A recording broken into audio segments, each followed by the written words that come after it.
Hello, everyone, and welcome back to Kari's Confessions, a nonprofit exec tells all. I'm Kari Anderson, principal with Incite Consulting, and for more than 30 years, I've had the privilege of working alongside nonprofit organizations throughout the United States. I've served as an executive director, fundraiser, board member, consultant, facilitator, and coach, which also means I've had a front row seat to just about every challenge a nonprofit can experience. And here's one thing that I know to be true. Most nonprofits aren't struggling because they lack passion. They're struggling because they're trying to build tomorrow using only today's resources. Every year starts with optimism. We've got a great gala planned. Our grant pipeline looks strong. We're hoping corporate sponsorships increase. We think year-end giving will be good. Notice how many of those sentences begin with hope. Hope isn't a fundraising strategy. Hope certainly isn't a business model. And today I want to talk about one of the most underutilized tools nonprofits have to build long-term stability: planned giving. Now, before you tune me out, because you think planned giving is only for Ivy League universities, giant hospitals, or organizations with multi-million-dollar development departments, stay with me. Because planned giving isn't really about money. It's about relationships. It's about trust. And ultimately, it's about making sure your mission survives long after today's annual campaign is over. So what does this matter? I often joke that nonprofits are beautifully messy, and I say that with love. Funding changes. Board members rotate. Executive directors leave. Programs evolve. The economy shifts. Grant priorities change. One major donor moves away. Suddenly, your budget looks completely different. Most organizations spend enormous energy thinking about next year's budget.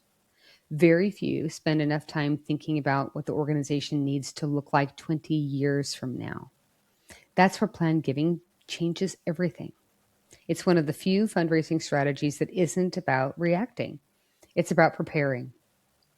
I also want to introduce one of my favorite reminders. A nonprofit is a tax status. It's not a business model. Let me say that again. Being tax exempt doesn't magically create sustainability. Healthy organizations are built through systems, healthy leadership, strong governance, clear accountability, diversified revenue, and planned giving becomes one of those systems. So I want to demystify planned giving. When people hear planned giving, they immediately picture complicated trusts, attorneys in expensive suits, or wealthy families discussing estates around mahogany conference tables. Oh, that's not reality.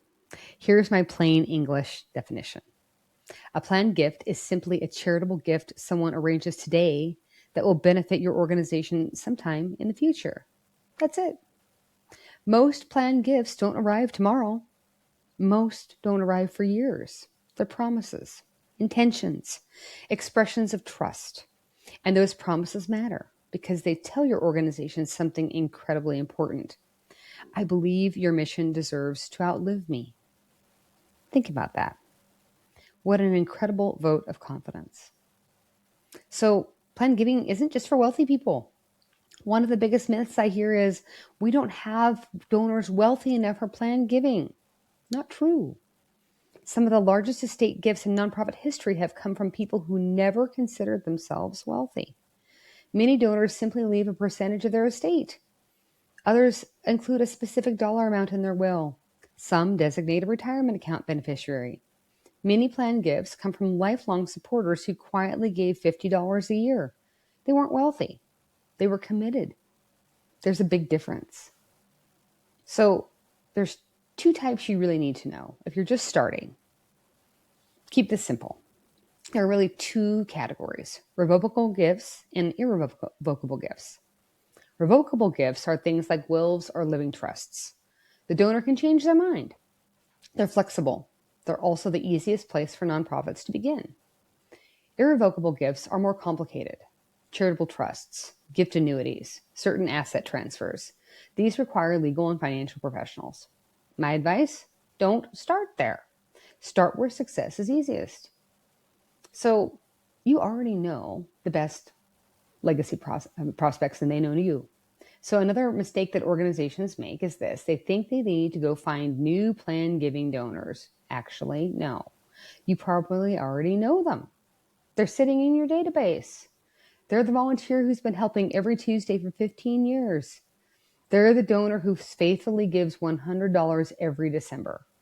They're the retired board member who still shows up at every event. They're the former client who says, this organization changed my life.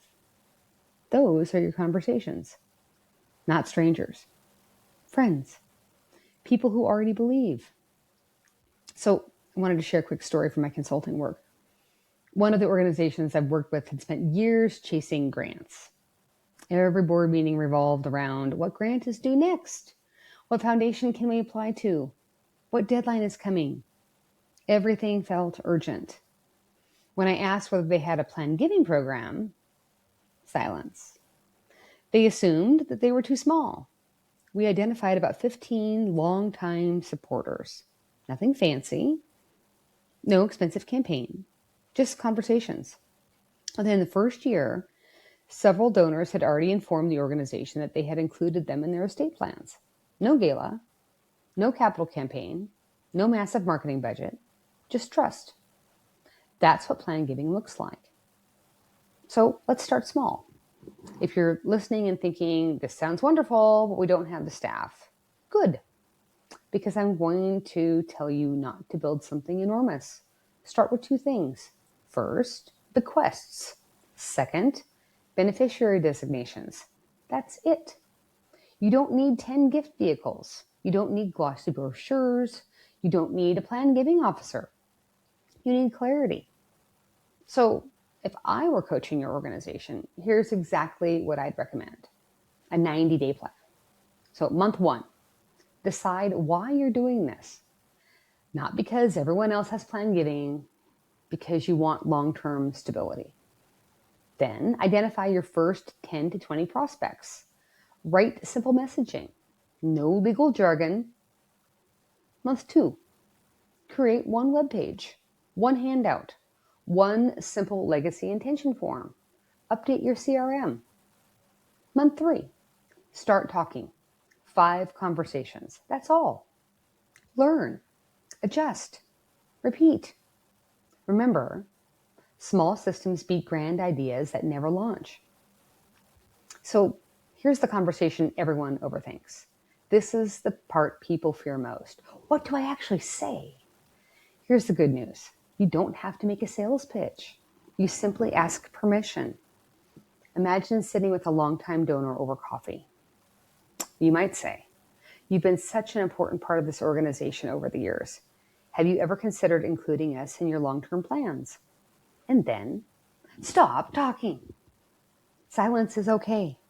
If they say maybe, ask what they love most about the mission. Ask what they hope continues. Ask what kind of legacy they'd like to leave. You're not discussing tax law.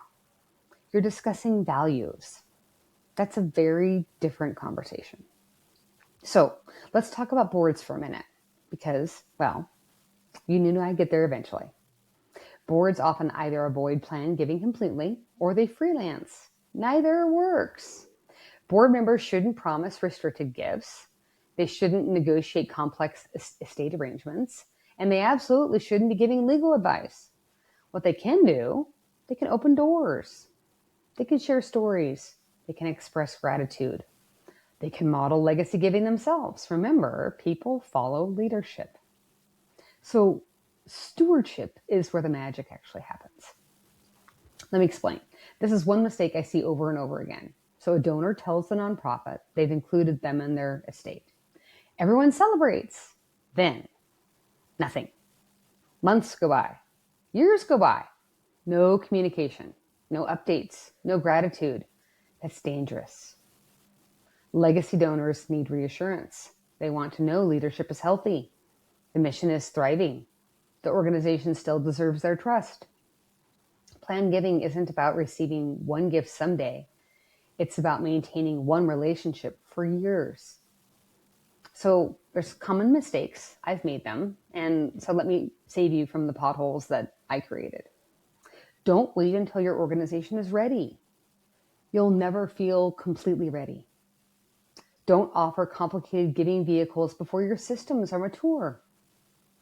Don't make plan giving feel like a funeral conversation, right? It's not. Talk about legacy, impact, future generations, hope. And finally, don't make this about money. Make it about purpose. Money follows purpose. So what could success actually look like? I want to kind of redefine success for you.